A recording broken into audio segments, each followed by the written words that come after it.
The smell of roasted chicken and garlic bread should have filled the evening with comfort, but the dining room felt like a stage before the curtain fell. I sat at the head of the table watching the flicker of the chandelier catch on my son Rowan's glass. The silverware clinked faintly, the kind of silence that isn't peace but warning. It happened suddenly. Rowan pushed his chair back, the scrape of wood on tile cutting through conversation. His face flushed with drink, and pride turned toward me with a glare that silenced the chatter of relatives around us. "Mom," he spat, his voice sharp enough to draw every eye in the room. "You're just a freeloader." For a moment, the air left my lungs. My sister dropped her fork. My cousin let out a shocked gasp. The words rang out not just an insult, but a declaration, an erasure of decades of sacrifice. I stared at him, steadying myself against the fury that threatened to rise. Rowan leaned forward, almost triumphant, like he had been waiting for this confrontation. "You think this place is yours?" He slapped his palm against the polished wood of the dining table. "This house will legally belong to me soon. I've got everything lined up. You're just keeping it warm for me?" Then, with a smirk that made my stomach twist, he pulled a set of keys from his pocket and tossed them onto the table. They landed with a metallic clang, bouncing once before settling between the serving bowls. The gesture was pure theater, like he was already the owner, and I a guest overstaying my welcome. My aunt pressed a napkin to her lips, whispering something I couldn't catch. My brother-in-law looked down at his plate, pretending the potatoes needed his full attention. The entire room bent under the weight of his arrogance, and yet no one spoke. I thought of every night I had spent working double shifts of bills paid late, so he could have new cleats of the nights I lay awake, wondering if I could keep this house when everything seemed stacked against me. All of it dismissed with a smirk and a clatter of keys. Rowan straightened his shoulders, chest puffed, as if he'd won some invisible prize. "It's time you faced reality. You wouldn't have any of this without me. People know my name, not yours. I'll take over, and you," his eyes raked over me, cruel and certain, "you'll finally stop pretending you're anything more than dead weight." The words should have shattered me. But in that moment, something inside me crystallized instead. The trembling I expected never came. Instead, I felt clarity, sharp and cold. I reached across the table, collected the keys, and set them quietly beside my plate. My movements were deliberate, unhurried. Rowan's smirk faltered for the first time. I lifted my gaze, meeting his with a calm he couldn't read. The hush in the room deepened. Even the air seemed to wait. "You have 24 hours to leave my house," I said. My voice wasn't raised, but it carried across the table with finality. Chairs shifted. Someone coughed nervously. Rowan blinked, then laughed as if it had to be a joke. But no one else laughed with him. The silence that followed was heavier than his accusation. My words didn't need defending. They stood like stone in the center of the table. Rowan's eyes darted from me to the keys, then to the stunned faces of the family gathered around us. For the first time in years, I saw something that looked like doubt flicker across his expression. The dinner, once meant to be a gesture of family, had become the breaking point. My line in the sand was drawn, and everyone at that table knew it. And as Rowan sat back, the smirk gone, I knew this moment was only the beginning of a reckoning long overdue. After that dinner, as the silence pressed in around me, I couldn't stop my mind from drifting back to the years before Rowan's voice hardened, before his words carried such contempt. To understand the cruelty at that table, I had to remember when it was just the two of us against the world. I was 22 when I became a widow. My husband Aaron was only 24. A highway accident one rainy spring night took him from me and left me with an infant son and a heart that felt hollowed out. Louisville felt impossibly large in those first months. every corner, a reminder of a future we had planned and lost. I had been on track to pursue a master's degree in software design. Numbers, logic, and patterns were my refuge, and I dreamed of building something lasting. But dreams didn't feed a baby. I abandoned applications and research projects, and instead found myself folding clothes in a department store by day and entering invoices in a small accounting firm by night. Rowan's formula and diapers cost more than my pride could cover, so I traded ambition for survival. I never resented the choice, at least not then. Every time Rowan wrapped his tiny hand around my finger, I reminded myself I wasn't just working for me anymore. He was the center of my orbit. My exhaustion was proof of my devotion. The neighbors loved him. Even as a toddler, he charmed everyone on our street. Those green eyes too wide for his face, that easy smile. People would stop by with hand-me-down toys, bags of groceries, sometimes just to hold him while I grabbed a shower. They called him Little Rowan, the charmer. And I believed he was destined for something extraordinary. In elementary school, his teachers praised him for his quick mind. He memorized multiplication tables before most kids could add double digits. He was captain of every playground game, quick with words and quicker with wit. I kept his certificates and drawings in a box under my bed, certain one day he'd want to look back and see how brightly he'd shone. But along with his brightness came shadows. Small at first, easy to dismiss. He refused to make his bed, saying, "Why bother? We'll just mess it up again." When I asked him to help carry groceries, he would whine that his arms hurt. At 10, he started looking at me differently when I left for my shifts. Once when I said I had to work late, he wrinkled his nose and muttered, "Why can't you have a real job like other parents?" The words stung, though he was just a boy. I told myself he didn't understand that my retail paycheck and my bookkeeping hours were the only reason he had new sneakers for basketball or a birthday cake shaped like a rocket ship. But the sting lingered. By middle school, his refusal to do chores hardened into defiance. He would roll his eyes when I asked him to mow the lawn. "That's what dads do," he said once, careless, not realizing, or maybe not caring how that sentence pierced. I swallowed my hurt, telling myself he was just testing boundaries. And still, I worked longer hours saving for his future. Every penny went into a college fund, while I learned to live on instant coffee and hope. I told myself the entitlement would fade once he saw the real world, once he understood sacrifice. But the truth was already there, sprouting like a weed in the cracks I refused to see. Love and sacrifice had built our lives, yet somewhere in those years the balance shifted. My devotion became his expectation. What I offered freely, he began to believe was owed. And by the time I realized it, resentment had already taken root. It would be years before it revealed itself fully, but the foundation had been laid stone by stone under my own hands. The years that followed felt like a blur of clocks and schedules of alarms that rang before sunrise and nights that ended long after midnight. I carried the weight of providing for Rowan as if it were stitched into my bones. There were mornings I drank only coffee and skipped breakfast so he could have a packed lunch with fruit juice and the brand of granola bars he liked. At work, I smiled at customers, while my stomach twisted in emptiness. My days were split between two jobs. Mornings at the department store, folding clothes, running registers, answering questions from people who barely noticed me. Evenings at the small accounting office, inputting endless rows of numbers into outdated systems until my eyes blurred. Some nights I nodded off on the bus ride home, clutching my purse against my chest. I learned to live on little, stretching each paycheck like dough that never seemed enough to cover the pan. But Rowan never knew. I kept the hardship hidden.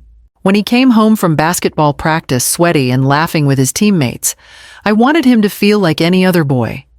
I signed the forms for sports clubs and handed over checks I could barely afford. On weekends, when his private school announced another fundraiser or field trip, I told him yes, before calculating how many hours I'd need to pick up to make it possible. He bragged to his friends that we were comfortable. He liked showing off the newest cleats or the fact that he didn't have to share a bedroom. They believed him, and he believed it too. None of them saw me sitting in the dark balancing bills at the kitchen table, deciding which ones could wait another week. The house was my one triumph. After years of scraping and saving, I finally managed to put down a modest deposit on a 3-bedroom ranch-style home in the suburbs. Beige siding a patch of grass out front, a backyard big enough for a basketball hoop. It wasn't grand, but it was ours. I signed those papers with trembling hands, knowing that no matter what storms came, Rowan would have a roof that couldn't be taken by a landlord's whim. That house became my sanctuary. Every corner smelled of survival. The second-hand couch, bought with cash, from extra shifts, the thrift store curtains I hemmed myself. Rowan filled the rooms with noise and energy, while I filled them with the quiet pride of a mother who had carved stability out of exhaustion. And yet, I saw how quickly he grew accustomed to it. He'd invite friends over and talk about how lucky he was to live in a neighborhood with big backyards, never realizing how thin the margins were that kept us there. He'd roll his eyes when I reminded him to turn off lights or keep showers short, unaware that every wasted dollar meant another skipped meal for me. I thought I was protecting him from the weight I carried. I wanted him to feel carefree, to dream without limits. But sometimes when he bragged too loudly, when he dismissed my reminders about gratitude, I felt an ache deep in my chest. It wasn't resentment, not then, but a quiet fear that maybe in giving him everything I was planting seeds I couldn't control. Seeds that would grow into entitlement, into blindness, toward the very sacrifices that built his life. Still, I pushed those fears down. I told myself that childhood was meant to be light, not heavy. That my hunger, my tired feet, my endless hours, those were burdens I could bear alone. And so I carried them year after year, convincing myself it was love, never noticing how love, when twisted, can turn into expectation. By the time Rowan reached high school, those seeds had already begun to sprout. By the time Rowan was finishing high school, I had convinced myself every sacrifice was leading here to a future where doors would open wide for him, where his name would carry opportunities. Mine never had. College was not just a goal. It was a promise, I whispered to myself, on every late-night bus ride. This will all be worth it. When the acceptance letter arrived from St. Albans University, a private college with a sterling business program, Rowan waved it in the air like a trophy. I remember the glow on his face, the way he said, "This is it, Mom. This is where I become someone important." My chest swelled with pride, but the numbers on the page, tuition, housing fees, nearly took my breath away. I had saved, but not enough. The account I'd guarded for years, every spare dollar tucked away, would cover only a fraction. So I took loans, signing my name to interest rates that made my hands tremble. I sold the modest pearl earrings Aaron's mother had given me on our wedding day, a small inheritance of love turned into tuition. I even emptied the last of the rainy day jar coins and small bills I had kept hidden in the back of the pantry. Every piece of security I'd built vanished into those payments. Rowan never questioned where the money came from. He only nodded, smirking, as if it were obvious that his future would be funded. I told myself it didn't matter. What mattered was that he'd walk onto that campus wearing new shoes, carrying books I could barely afford, head high, among other ambitious young men and women. At first, I waited for phone calls that never came. I told myself he was busy too, consumed with classes and activities. Weeks stretched into months, and when he did finally call, it was never to ask how I was. It was always about what he needed. A new laptop, because everyone else has one better than mine. Money for textbooks, because he'd lost the first set. gas money, meal plan extensions. The list grew endless, and my own debt climbed higher. Whenever I hinted at my own struggles, late fees, the second job I still held on weekends, his voice sharpened. Mom, don't make me feel guilty. You always told me education was the key. Well, this is what it costs. You should be proud. Proud. The word stuck like a thorn.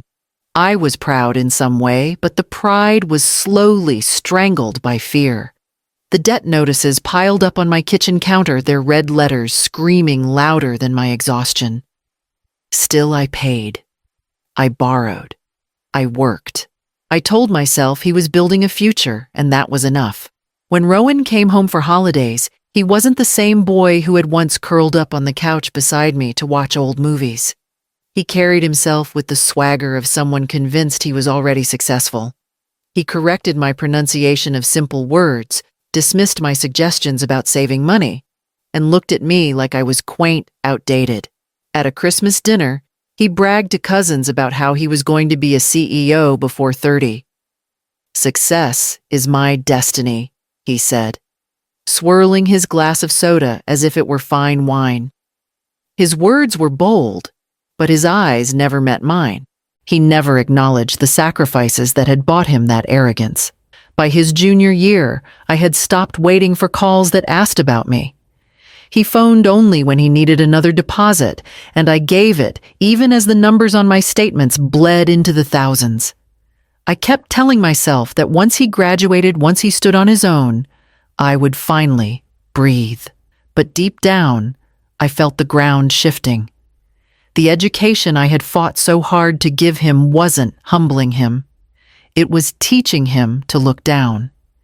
And when he walked across that stage at graduation diploma in hand, I realized I was clapping not just for his achievement, but for the hope that maybe, just maybe, the tide would turn when he came home again.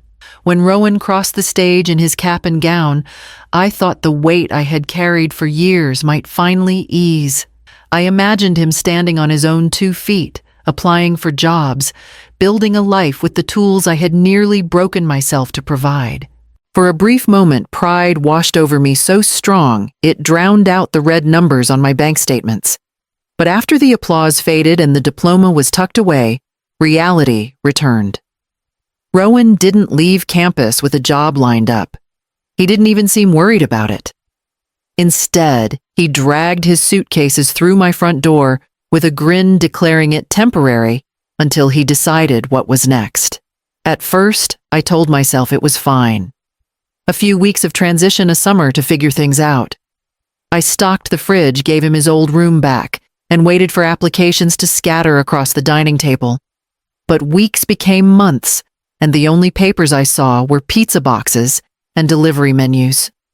He slept late, sauntered into the kitchen near noon, and criticized the coffee I brewed. "This stuff tastes cheap," he muttered one morning, scrolling on his phone. "You should invest in a better machine."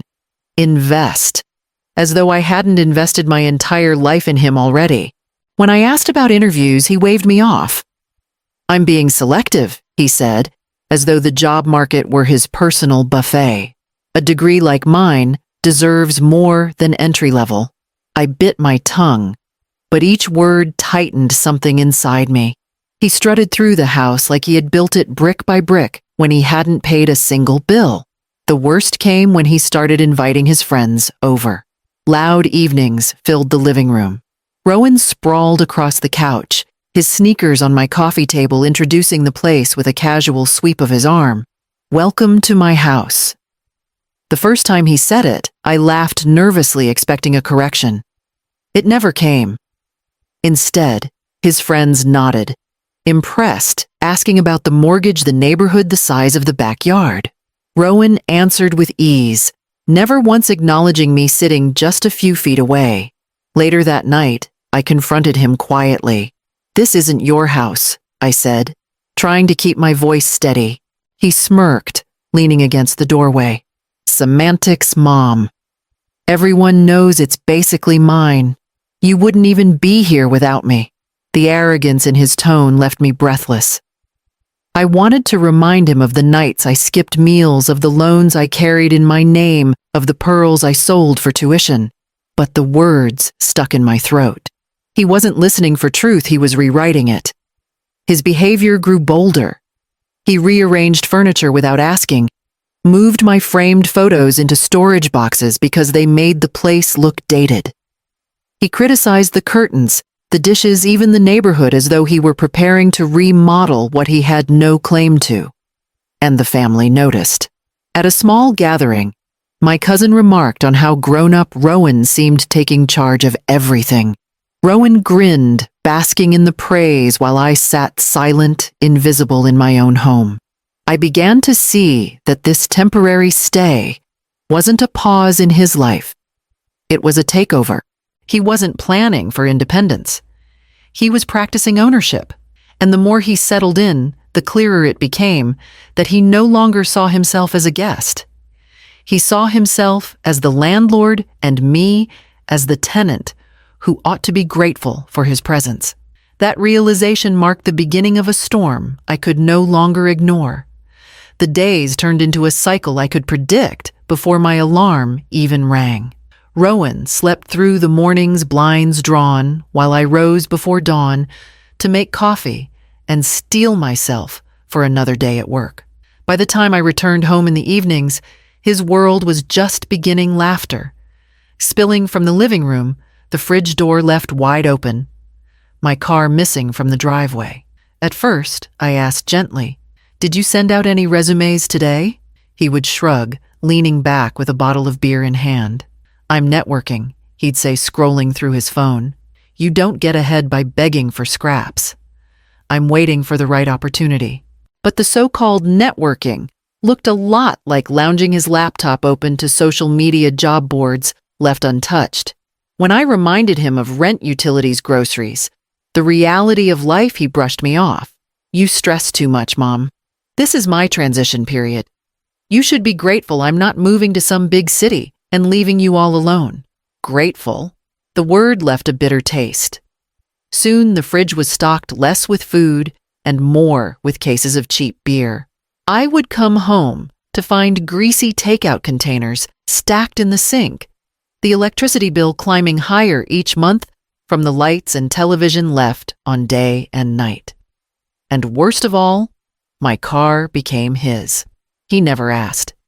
He simply took the keys and disappeared for hours, sometimes overnight, returning with empty gas tanks and the faint smell of smoke clinging to the upholstery. I told myself it was temporary, that maybe he just needed time to adjust after college. But deep down, I knew better.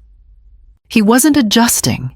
He was nesting, weaving himself into the comforts of the home I had built, draining it with every careless habit.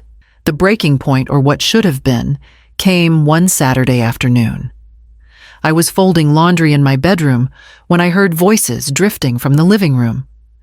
Rowan was on the phone, his tone confident, even boastful. "Yeah, man," he said, laughter in his voice. "She's dead weight. I'm carrying her. The house, the bills, it's basically all on me." I froze, the shirt in my hands falling to the bed. His words pierced sharper than any insult he had ever thrown at me to my face. Dead weight. After everything I had sacrificed, after years of scraping together dollars so he could have shoes for practice meals, for class trips, tuition for a future, he had reduced me to an anchor dragging him down.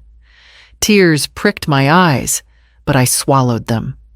My first instinct was to storm into the room, to shout until my voice broke. Instead, I stood in silence, my heart pounding, my fingers trembling against the fabric of his laundry clothes, washed by my hands, folded with care he didn't deserve. I returned the shirt to the basket and closed my door quietly, pressing my forehead against the cool wood.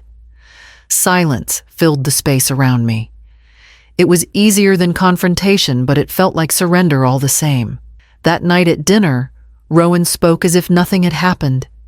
He asked if I could spot him some cash for business expenses, as though his empty bottles and unpaid bills counted as strategy. I nodded, faintly, too tired to argue. The silence stretched between us like a rope tightening. Each day, I chose not to cut it. I told myself I was waiting for the right moment, that confronting him in anger would only drive him deeper into arrogance. But beneath that excuse lay a truth I didn't want to face. My silence wasn't protecting peace. It was giving him permission. And with each day that passed, he grew bolder, as if my quiet endurance was proof of his control. I realized then that silence could be its own form of surrender, and if I didn't speak soon, there would be nothing left of the home I had fought so hard to keep. I didn't plan on telling anyone. For weeks, I carried Rowan's words dead weight, like a stone in my chest, pretending it didn't exist. But the silence was wearing me thin, and the weight kept pressing until I finally called the only person who had ever refused to let me lie to myself, Iris Calder. Iris and I had been friends since our early 20s, before Aaron died. She was the kind of woman who wore truth like armor, never afraid to wield it even when it cut. Over coffee at her office, the one lined with neat binders and certificates that spoke of decades of success as a financial advisor, I tried to explain what was happening without breaking down. At first, my words stumbled out about Rowan living at home, about the bills, the groceries, the car keys that never seemed to stay on their hook. I left out the worst, the insult, the boast to his friend. But Iris didn't need all the details. She leaned back in her chair, arms crossed, her eyes narrowing in the way they always did when she smelled half-truths. "Celeste," she said, her voice low but sharp, "you've built everything he's standing on. That house, that food, that car, it's you. And he's exploiting it because you're letting him." Her words stung. I wanted to argue, to defend Rowan, to say he was just struggling, that he needed time, but the excuses I'd carried for so long sounded weak even to me. I lowered my gaze to the cup in my hands. "He's my son, Iris. And you're his foundation," she shot back. "But foundations crack when someone drills holes in them. Don't wait until he destroys your peace before you act." Silence settled between us. Outside the window, cars hummed down the busy street, people going about lives unburdened by my shame. I realized I was embarrassed, not of Rowan, but of myself for allowing his contempt to grow unchecked. Iris softened, leaning forward, her hand brushing mine. "You've always been the strong one. But strength isn't just enduring. It's knowing when to say enough." That night, I sat at my kitchen table long after Rowan had gone out, a single lamp illuminating the stacks of mail I'd avoided. I pulled out the bills, the receipts, the grocery lists, and began writing it all down. Every dollar for utilities, every tank of gas, every grocery run. I listed the money he borrowed and never paid back the repairs on the car after his reckless drives, the rising electricity bills. The numbers stared back at me like witnesses. I realized I hadn't been keeping track because part of me didn't want to see how much of myself had been spent on him.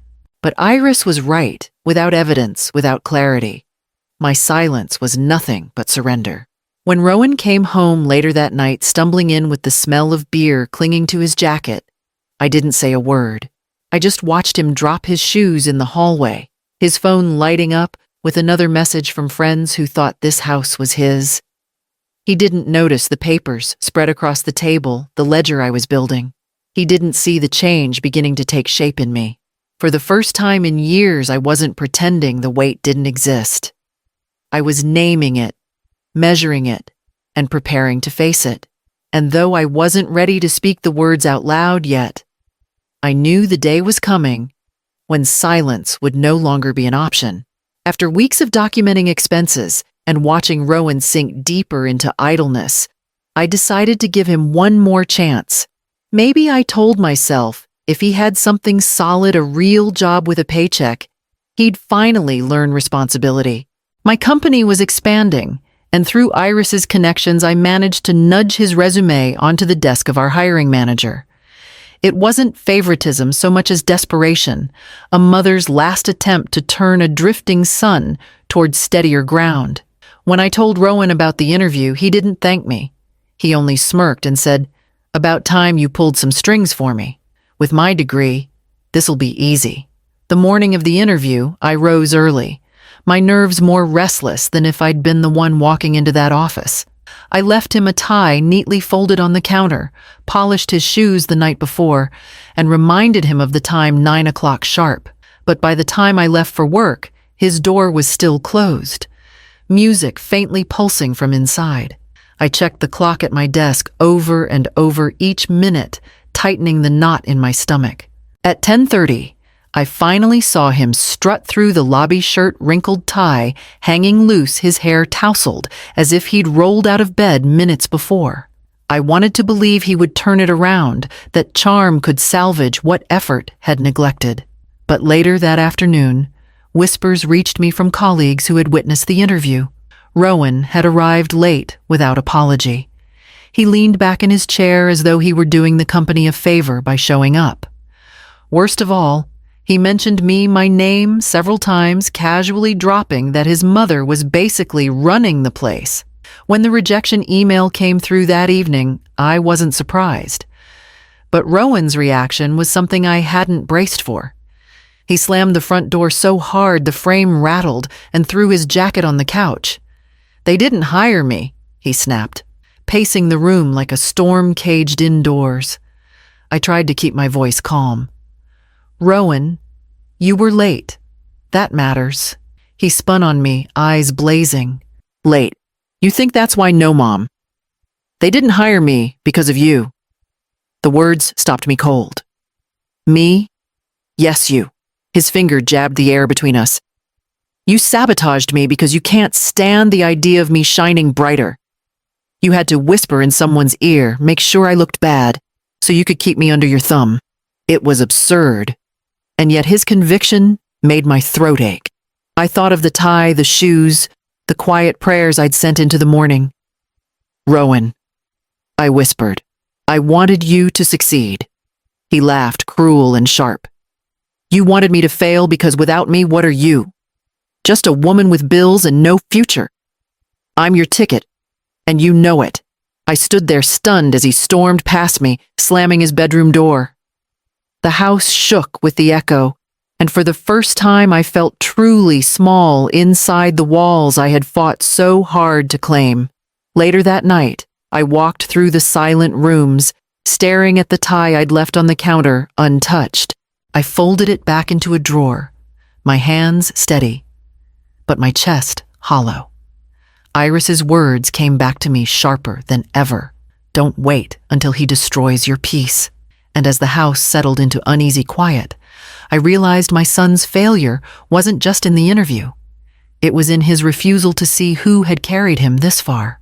That truth, once spoken in my own mind, could never be taken back.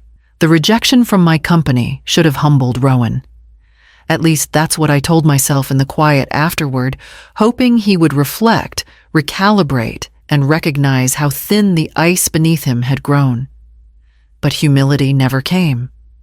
What came instead was a demand so staggering, it left me momentarily speechless. It was a Tuesday evening. I had just returned from work, my back aching, arms full of groceries.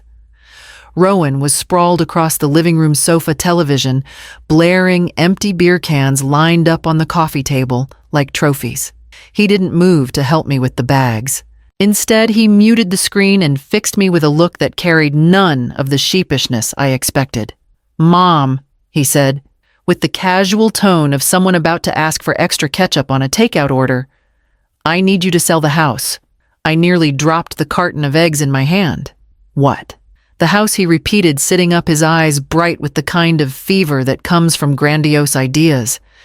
"You'll get a good price for it right now. The market's hot. You sell it and we'll take the money and put it into my startup." I set the groceries down carefully, my fingers trembling. "Rowan, this is our home. My home." "What are you talking about?" He leaned forward, enthusiasm rolling off him like heat. "It's perfect timing. I've been talking with some guys' connections from college. They're ready to build something big, but they need capital. With your equity, we'd have a huge head start. And once it takes off, you'll never have to worry about bills again.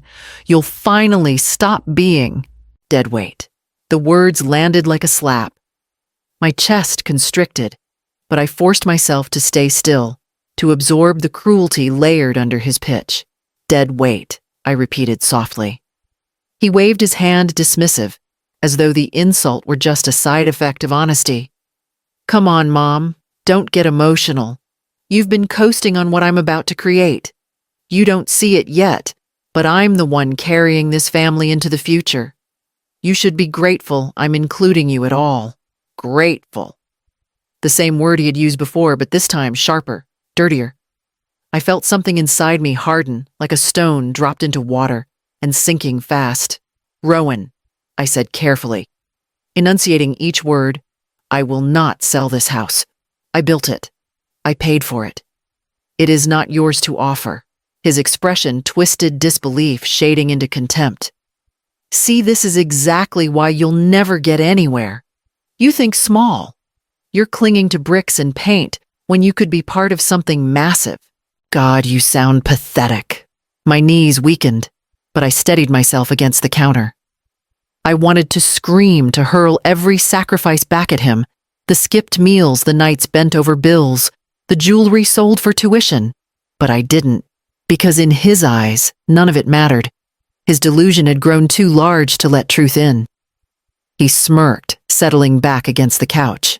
Fine. Don't sell. But don't act surprised when you're left behind. I'm going to build this with or without you. And when I do, don't expect a piece. I studied him, the boy I had once cradled in my arms, now a man convinced the world owed him everything. For the first time, I saw not just arrogance, but danger. The kind that grows when entitlement convinces itself it's genius. The groceries remained unpacked on the counter as he turned the volume back up, laughing at the screen like nothing had happened. But for me, something had shifted irreversibly. His words weren't a request. They were a claim. And in that claim, I understood the line had been crossed not by me, but by the son who had stopped asking and started demanding my life's work. It was then that I knew silence could no longer shield me, and the battle I had avoided was now inevitable. The demand to sell the house lingered in the air for days, heavy as smoke. I kept to myself, working late, avoiding the confrontations that brewed like storms in every corner of my home. Then, one afternoon, Rowan came into the kitchen with a strange lightness in his voice. Mom, he said, leaning against the counter as though we hadn't been at war. Let's have a family dinner. Just you, me, everyone. No fighting. Just talking calmly. I studied him, searching for sincerity in his eyes. They looked softer, almost boyish, as if he had pulled the face I once knew from memory. Against my better judgment, hope stirred. Maybe he was ready to apologize, or at least to listen. All right, I said finally. One dinner. But it has to be respectful. He nodded, smiling faintly. Of course. The night of the dinner, I set the table myself, laying out plates and glasses as if preparing for truce. I even roasted chicken, his favorite from childhood, trying to remind us both of better days. When the doorbell rang, I expected only Rowan. Instead, he walked in, flanked by his girlfriend Taryn and two of his college friends, loud and laughing, carrying bottles of wine like they were entering a party. Hope you don't mind, Rowan said breezily, kissing Taryn on the cheek as she swept into the room. They wanted to be part of the conversation. My stomach tightened, but I forced a smile, unwilling to show weakness. Of course, I murmured, though unease scraped at me. The dinner began politely enough. Plates were filled, glasses raised. For a moment, it almost felt normal. But then Taryn leaned forward, her voice sweet and sharp. So, Celeste, have you thought about retiring early? I mean, you've done your part. Why not let Rowan take over now, while you can still enjoy life? Her words were coated in honey, but the sting was unmistakable. One of Rowan's friends chimed in, chuckling. Yeah, no offense, but things are different now. Old ways don't cut it in today's world. Rowan's got ideas. You should let him run with them. The table rippled with laughter, casual and cruel. I stared at them, fork heavy in my hand, while Rowan sat back, pride swelling in his posture. He didn't correct them. He didn't defend me. Instead, he smirked. Mom's a little outdated, he said, swirling wine in his glass. She means well, but she doesn't see the big picture. Once she lets go of this place, things will finally move forward. The sound of their laughter filled the room, bouncing off the walls I had painted myself, the furniture I had saved years to buy. They didn't see a woman who had built stability from nothing. They saw an obstacle, something to push aside with jokes and smirks. I felt my face flush, but I didn't raise my voice. I chewed slowly, letting the burn of humiliation settle into something sharper, colder. I looked at Rowan, really looked at him, and realized the dinner hadn't been about reconciliation at all. It was theater, a staged ambush, where he could parade me as the outdated relic standing in the way of his so-called future. I put my fork down, carefully folding my napkin in my lap while their chatter carried on. The taste of roasted chicken turned to ash in my mouth. Rowan caught my gaze, then his smile lingering, as though he believed he was winning. And in that moment, I understood what had to come next. The peace I had been hoping for would never arrive. This table, the one I had set for healing, had become the stage for betrayal. And I was done pretending not to see it. Rowan's words hit like a thrown glass, shattering the fragile quiet I'd tried to hold. For a split second, the room held its breath. The chandelier's light trembling, the clink of cutlery forgotten. He leaned forward, voice loud enough that even Mr. Hargrove from 2 chairs down swallowed and looked away. Mom, you're just a freeloader, he yelled as if he were announcing a verdict and not confessing a cruelty. Taryn laughed, a thin, sharp sound that skated across the table. His friends exchanged smug looks, as if they'd all been waiting for the punchline. Someone muffled a cough. My sister's fork clattered onto her plate. I felt a heat rise in my chest, a mix of shock and a cold, steady anger I didn't recognize at first. The word freeloaders hurled like a brand stuck to me in that room full of people who had once called me neighbor, cousin, friend. For a moment, I thought I might cry. I'd expected anger. I'd not expected the audacity of him turning my home into a courtroom where he could strip me down before relatives and acquaintances. I thought of all the meals I'd cooked, the nights I'd sat up with him while he was feverish, the money I'd scraped together so he could have shoes that didn't leak in the rain. None of that mattered in his eyes. Only the narrative he wanted did.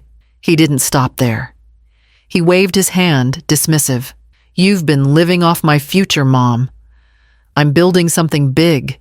You should be grateful I'm letting you stay under my roof while I get it going. The room rippled with uncomfortable laughter, people choosing the easier path of amusement over empathy. Someone, my cousin, perhaps mouthed, "Wow," and I felt the sting of those eyes cutting through me. I pushed my chair back slowly. The scrape of wood sounded louder than any applause.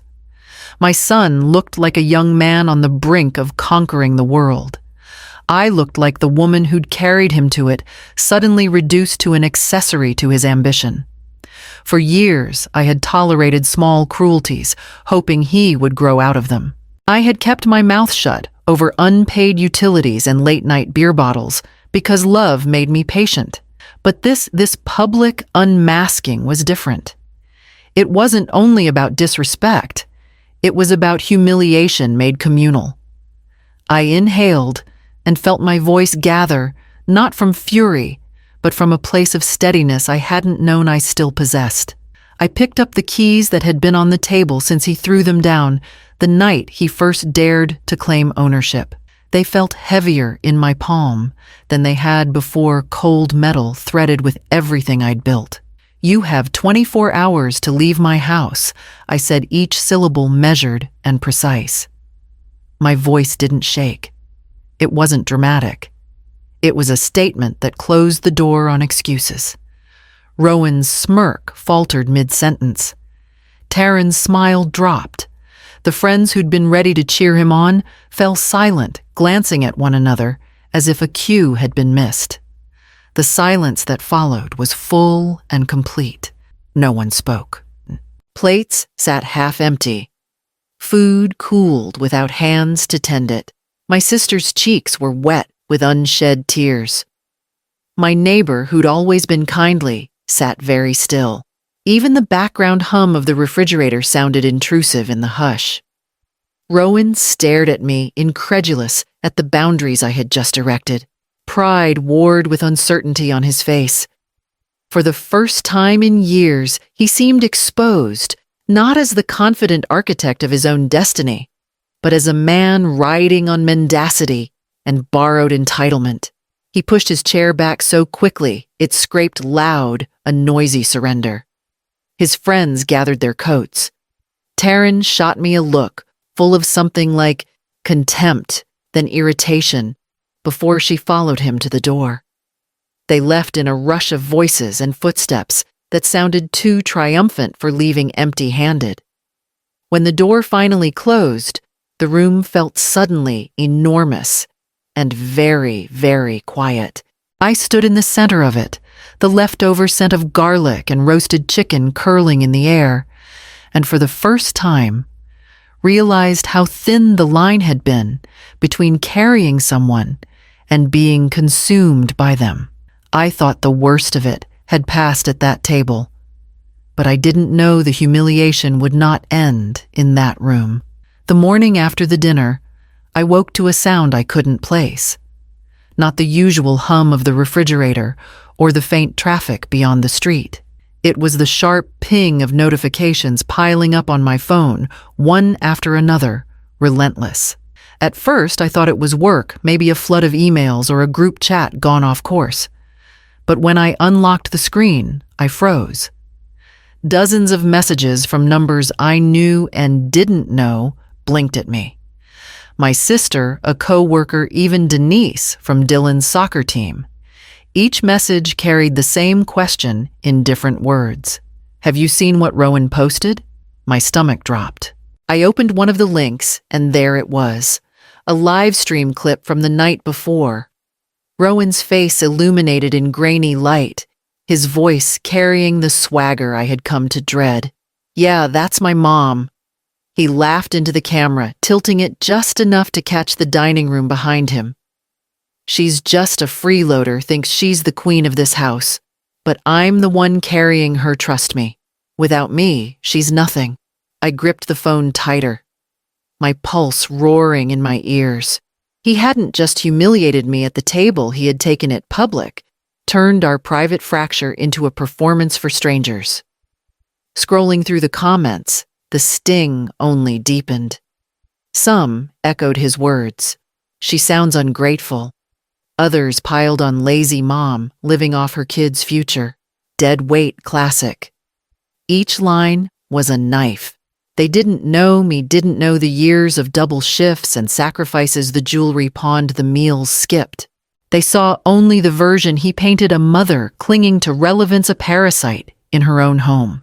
By the time I put the phone down, my hands were trembling.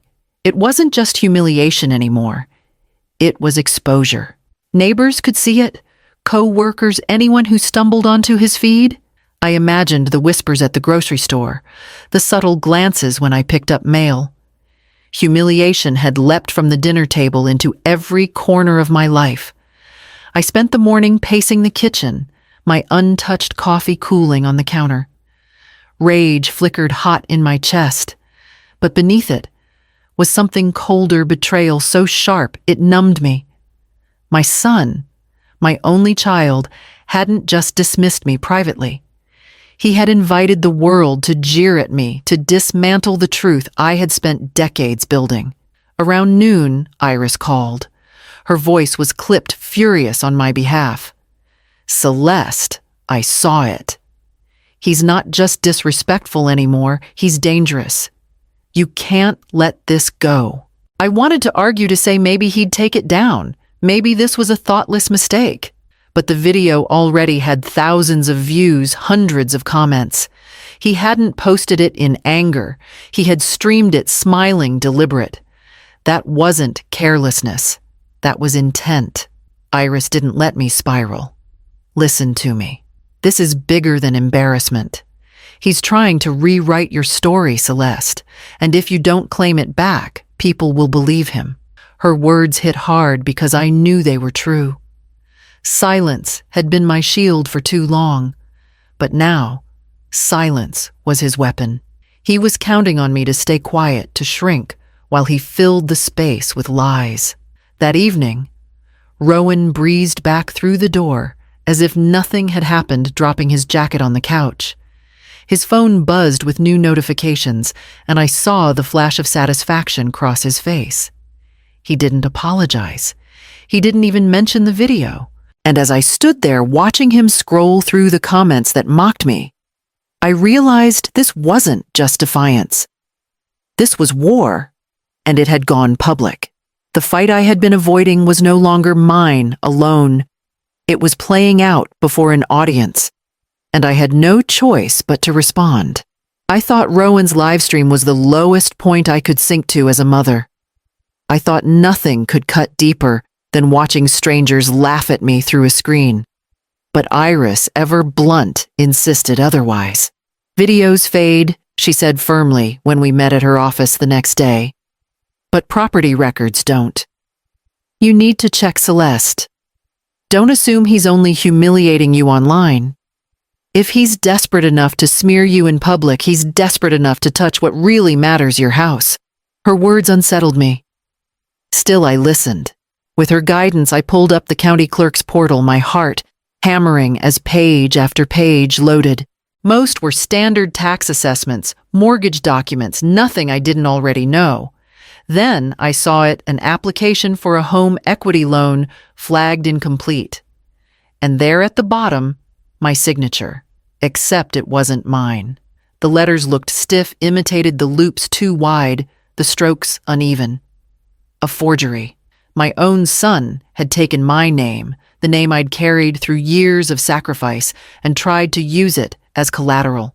The room tilted around me. I closed my eyes, pressing my palms against the desk as nausea clawed at me. He forged it, I whispered, though the evidence was screaming on the screen. Iris leaned closer, her hand steadying mine. I told you. He's not just careless anymore, Celeste. He's crossing into criminal. Later that evening, I stood on my porch trying to breathe when Mrs. Langley from next door waved at me.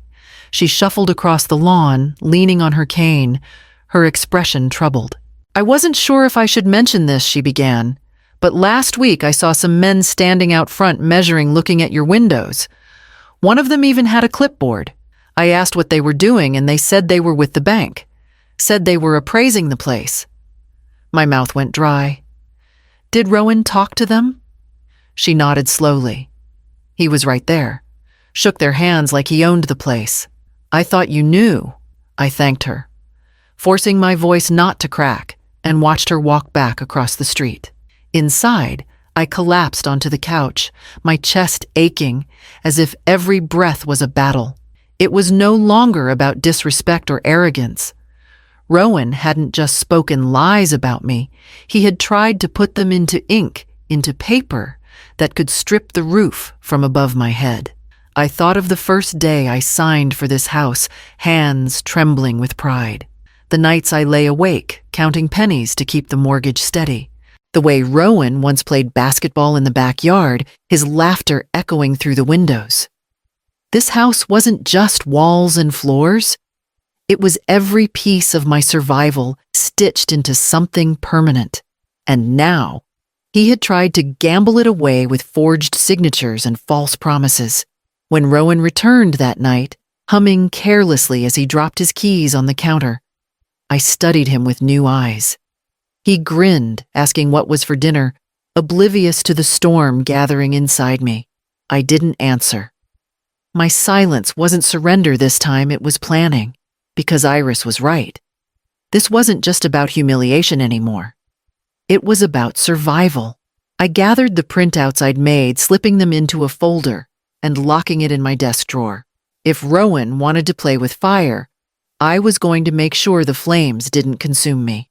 For the first time in years, I wasn't just hurt. I was ready to fight back. And that fight would begin with the law. The folder with Rowan's forged papers weighed heavier than any burden I'd carried. I knew I couldn't face it alone. Iris recommended a real estate attorney she trusted. Maeve Linton, a woman with a reputation for being sharp, relentless, and immune to theatrics. I booked an appointment, my hands shaking as I clicked confirm. Maeve's office sat on the top floor of a modest building downtown. The walls were lined with framed degrees and shelves of thick law books that looked as though they could anchor a ship. She greeted me with a firm handshake and steady eyes that made me feel both small and strangely safe. I slid the folder across her desk. "It's my son," I said softly, the words catching in my throat. "He forged my signature. He's trying to leverage my house for a loan." She opened the file, scanning with quick, precise eyes. Her pen tapped against the page twice before she looked up. "You're right. This is forgery, and forgery is a crime. If he'd succeeded, the bank could have pursued foreclosure. But since the documents didn't go through, you still have control."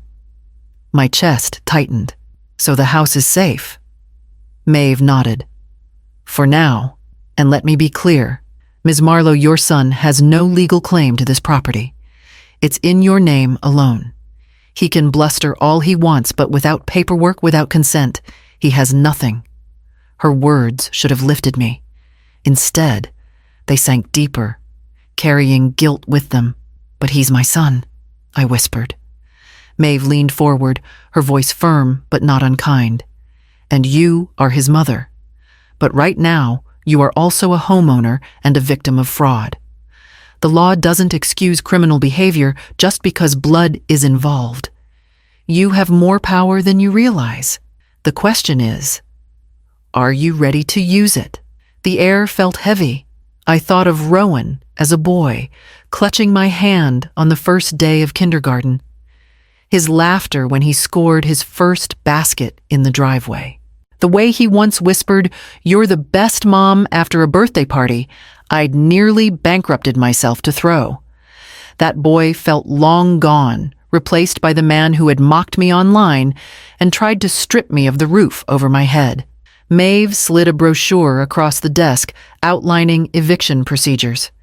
"If he refuses to leave, this is the legal path. Painful, yes, but it's designed to protect you. And if he forges anything again, we can press charges." The word charges echoed through me. To take my own son to court, to watch him stand accused not just of arrogance, but of crime. Terror knotted in my stomach. "I don't want to destroy him," I said quietly. Maeve's expression softened, but her voice stayed steady. "You're not destroying him. You're drawing boundaries he's chosen to ignore. Sometimes the only way to protect what you've built is to let the law stand between you and those who would tear it down, even if they share your last name." I walked out of her office with the brochure tucked under my arm, my steps heavy, my resolve heavier still. The city street buzzed around me, horns blaring, voices rising, but I moved as though underwater. At home, Rowan's shoes were by the door, his jacket tossed carelessly across the back of a chair. I stood there for a long time, staring at those ordinary objects that suddenly felt like intrusions. Maeve was right. He had no claim, but he had already carved too deeply into my peace, into my dignity. And though the thought of eviction twisted my stomach into knots, I knew the choice was looming. It was no longer about whether I loved him, it was about whether I could survive him. The decision settled in me like a stone at the bottom of a river, heavy, immovable, undeniable.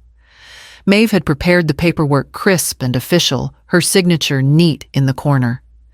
I carried the envelope home with trembling hands, knowing what it meant. It wasn't just paper. It was a line in the sand, one I could no longer pretend didn't exist. I didn't tell Rowan right away. I waited, pacing the living room, rehearsing words I knew would cut him as sharply as they freed me. When the front door finally slammed open, I knew the moment had arrived. He came in like a storm, his face flushed, eyes wild. "You went to a lawyer," he roared, throwing his backpack against the wall. "You think you can threaten me? You think you can take what's mine?" I steadied myself, clutching the envelope behind my back. "This house is not yours, Rowan." It never was. His laugh was jagged, hollow. "Don't play the martyr. You're nothing without me. I'm your future, your only chance at relevance. Without me, you're just—" I cut him off, pressing the button on my phone. Maeve's calm, steady voice filled the room from the speaker. "Rowan Marlowe, you need to listen carefully. Your mother has retained legal counsel. You have no claim to this property.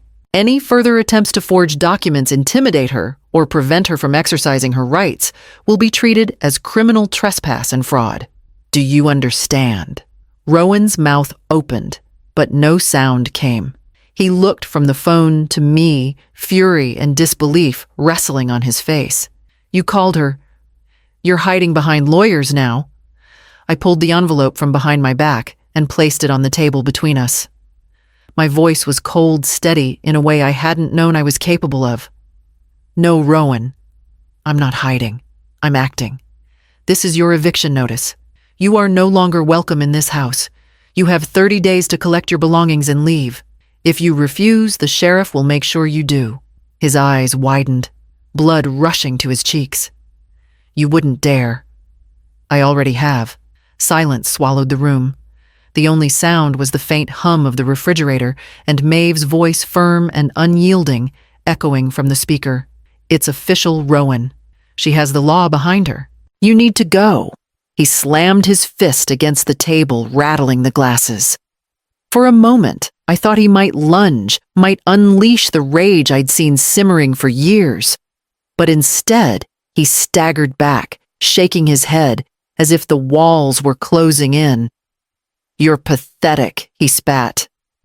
"After everything I've done for you," I met his eyes and held them unflinching. "Everything you've done for me, Rowan, all I've ever done is carry you. But not anymore. I won't be your victim. Not in my house." The strength in my voice startled even me. It didn't rise in anger.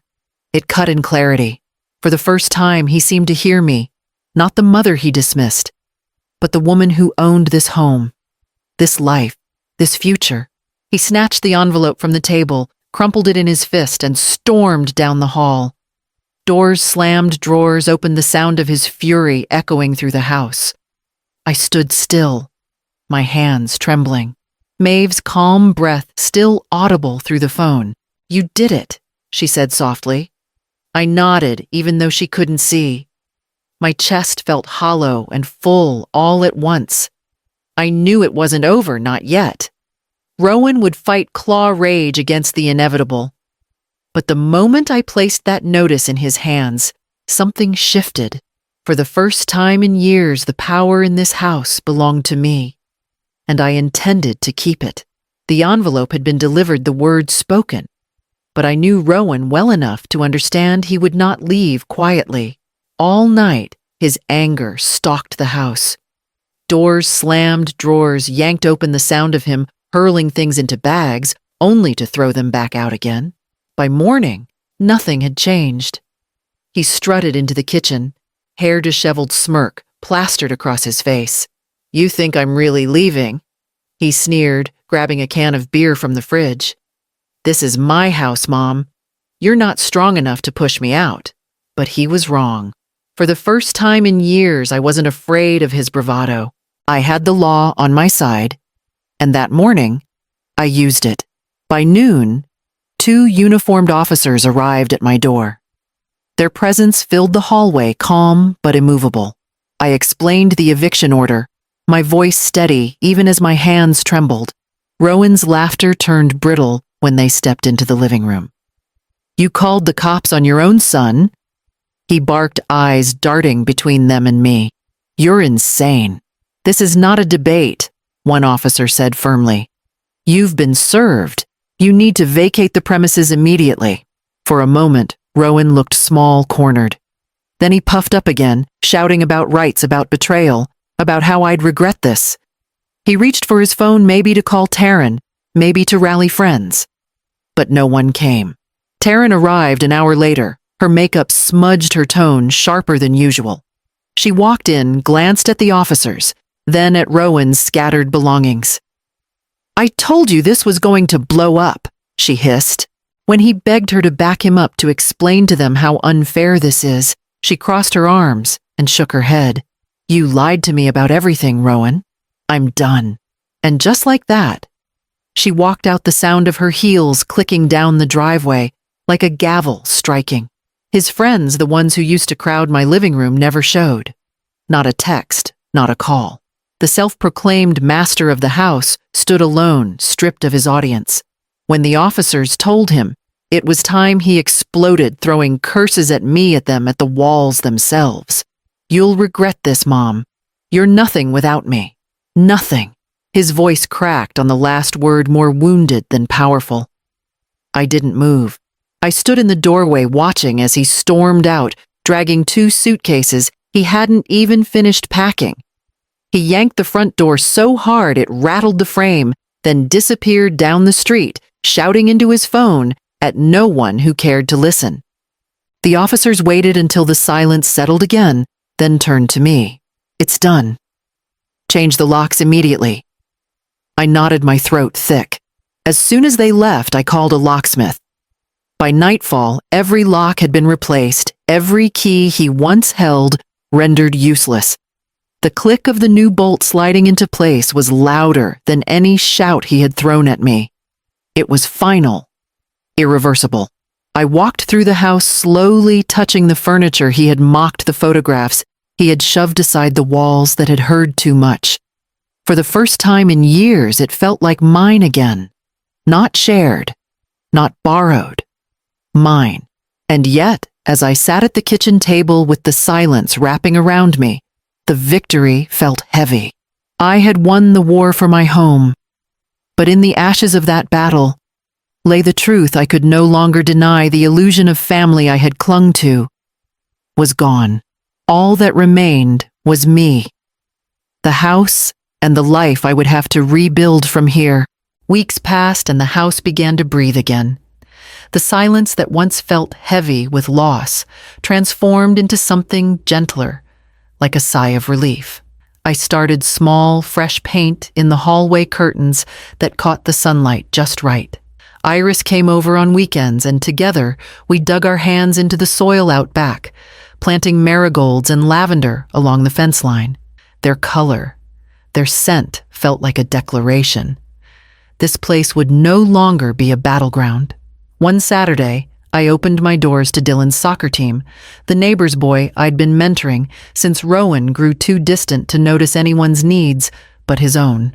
The laughter of children filled every room, spilling out into the yard where they chased each other through the grass.